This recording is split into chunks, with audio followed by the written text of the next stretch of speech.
Where have I been? And what's the future? Let's find out together.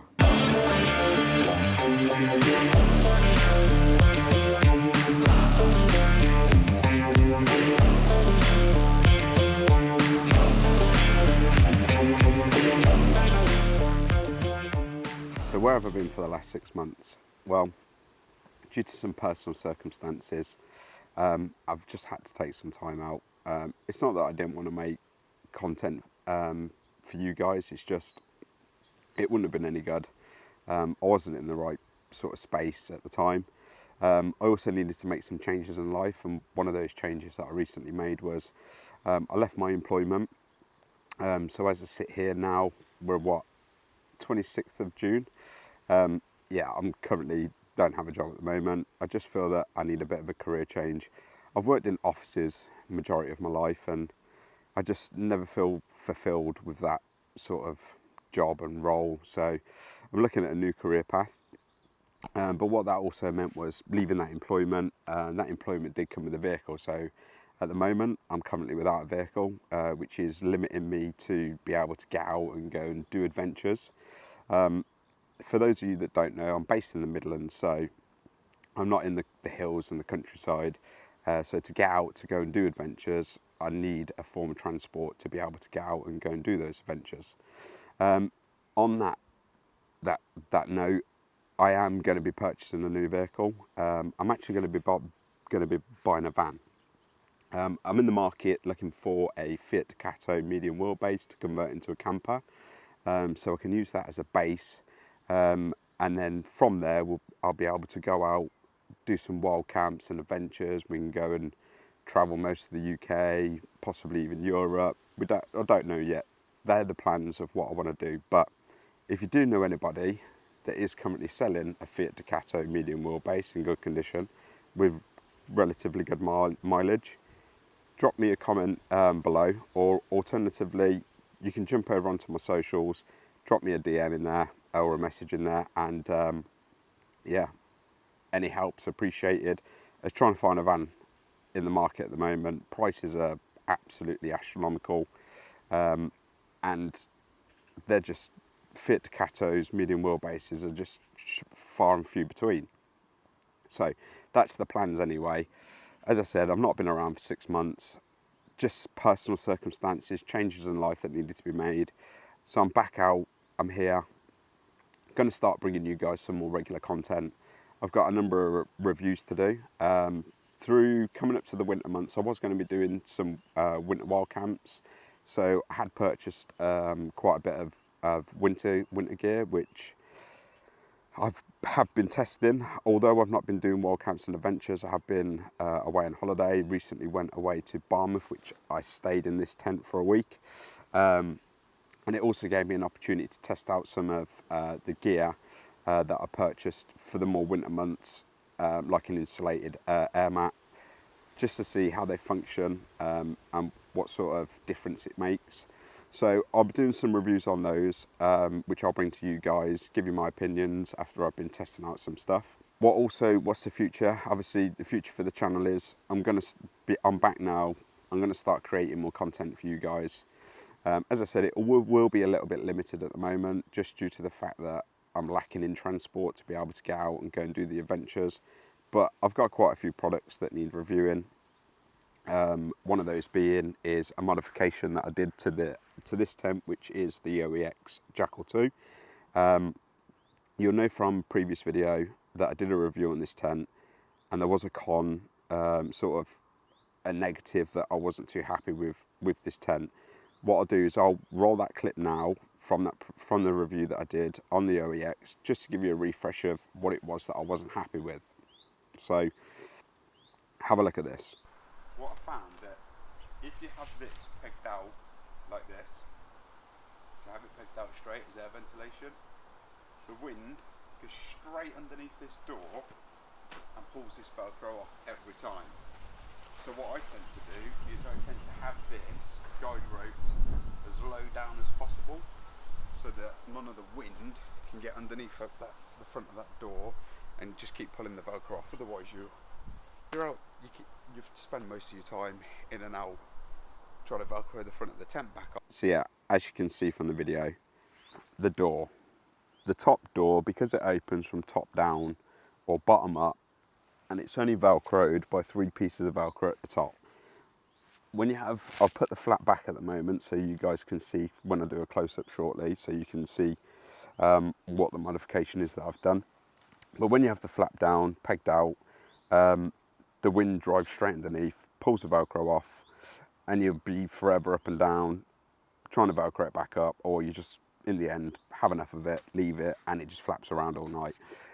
What I was doing to try and combat that was to peg the flap down flat against the tent to try and stop the wind driving up and pulling the Velcro off. So what I'll do is I'll bring you in closer now and I'll show you the modification that I've done to the tent. So you might be wondering, what's the modification I've done to stop that door pulling off the Velcro and flapping around in the wind? Well, I've sewn in a zip into the top, and this zip I purchased from Hobbycraft. It was £9.50. It is, if you look, it's a YKK zipper. It's 76 centimeters long and 30 inches 30 inches in length. And what I did is I measured the door, which, to be fair, the 76 centimeter one is the exact size that you need. I used the sewing machine to sew it in, although be it I did have a little help from a nan, as you can probably imagine, my sewing's not that great. So I sewed the zip in, and what I actually do have here is, this is a spare zip. I brought 2 just in case we had any issues sewing the first one in. So I actually purchased 2 of them. So what I'll do is, for any of you guys that have possibly got an OEX Jackal 2 and after watching this video possibly want to do this modification yourself, drop me a message in the comments if you are interested, and I'll actually send this to one of you guys. I don't want any money for it. All you'll need to do is obviously arrange for either yourself or someone to sew the zip in. So yeah, it's quite heavy duty zip, which I thought we need a heavy duty one to make sure that it's not going to fail under strong winds. But yeah, as I said, drop me a comment below if you've got an OEX Jackal 2, want to do this modification in a second, once I show it in a second. And yeah, I'll gladly send this zip out to one of you guys, not a problem. So what I'm going to do is I'm going to bring you in closer now, and I'm going to show you the zip, how I sewed it in, and yeah, it also, as I said, it's still fully functional, so you can unzip the zip from the top and still zip the door down, and it zips up pretty easy, doesn't snag on anything. And I've also left the Velcro parts in and the straps to tie the door up. So let's go in, let's have a look at the modification that we've done. So here's the modification that I've done to the door to stop it pulling off the Velcro in the wind, because as you can see, you've got 1, 2, 3 little pieces of Velcro that aren't the strongest. And when the wind when the wind was catching before, it was coming under this flap, which sits out here. The wind was going straight underneath, pulling the Velcro down, and it didn't matter what you did, it would just flap around. You Velcro it up. But yeah, so I did this modification over the winter time. As you can see, this is my stitching there, where I stitched the one part of the zip to the tent, which, to be fair, it's underneath this cover, so the rain's not going to be driving into it. I did stitch it pretty well. As I said, I've been out in this tent in Barmouth, 35 mile an hour winds, been absolute no problem. And yeah, that's the zip. So as I said, it's a YKK zip, so all that I need to do is, I have put the zip, it's only a one-sided zip, so if you did want to do it that you have a reversible zip that you can open it from the inside or out, you can do so. But yeah, all you need to do then is to open the door, is unzip this zip, which I left the Velcro pieces on, and the toggles either side. And there you go, just unzips like that. And then what you can do is you can still open it, as I said, from the top down, so you can have the door half open if you're cooking or whatnot. And then to get the zip, what I'll do is to get the zip back on, it's pretty simple. But what I'm going to do is I'm just going to put it on the tripod just while I do it, because I'm going to need both hands to do it. So yeah, so to get the zip back on, zip the door up, either side.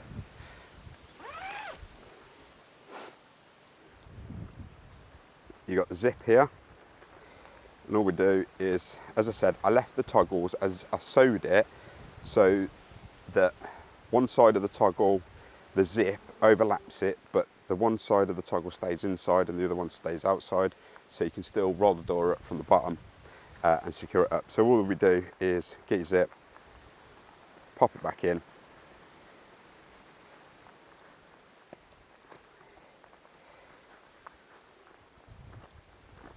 and then just zip it up, just like so. Make sure your little toggle's down there, zip it up. I left the Velcro pieces on, but yeah, that's the zip sewn in. As I said, I did it in the nice green, so colour blend pretty good. To be fair, I sewed it in across the bottom. I double stitched it across the bottom, and I also double stitched it across the top. So because on the zip itself, it's got quite a bit of material to sew, so I double stitched it, 2 stitches at the top, 2 stitches at the bottom, and yeah, made that zip. So now you can peg this out as it normally meant to be, so it gives you a bit of an angle, rather than before I was pegging it flat up against the tent to stop the wind driving up and pulling the zip off. So that's the zip that I sewn in. As I said, I've got that spare zip, so if anyone's got an OEX Jackal 2, give me a shout, drop a comment in the below, or alternatively over on my socials, drop me a message, I'll send it out to one of you guys. So that's the modification that I've done to the OEX 2. I actually recently tested it on a family trip out to Barmouth, which is in the Snowdonia National Park. We had night wind speeds of around 30-35 miles an hour, zip held fine, no problems at all, no flapping, door didn't flap around. I was able to peg the flap out perfectly fine, didn't have to peg it down flat against the tent. So as I said, I've got a spare zip, so if somebody does have an OEX Jackal 2 and wants to do the modification, drop a message in the comments, or as I said, jump over onto my socials, drop me a message in there, and I'll happily send out the zip to one of you guys. If not, what I'll also do is I'll leave a link to the product in the description where you can purchase the zip from Hobbycraft. So I just want to say a massive thanks to continued support on the channel. I'm going to be bringing you more content coming up shortly. As I said, the adventures are going to be a little bit limited until I get myself back on the road with a form of transport, but I'll try and do what I can to bring you as much content. As I said, I've got a number of products that I've tested out that I need to do reviews on as well, so they'll be coming up shortly on the channel. So if you are new here to the channel and have stuck around to the end of this video, thank you very much. So as always, if you like the content, give it a like, hit the subscription button, and if you know anybody that's got an OEX Jackal 2 that might also benefit from the modification, share it to as many people as you like. And I'll see you all soon on the next one, and hopefully we'll have a number of review videos coming up shortly, and I'll try and see if I can get away on a cheeky little wild camp, maybe even a little stealth camp somewhere. Might even try and give this little spot, which is locally to me, a try out. So take care everyone, and I'll see you all shortly on the next one.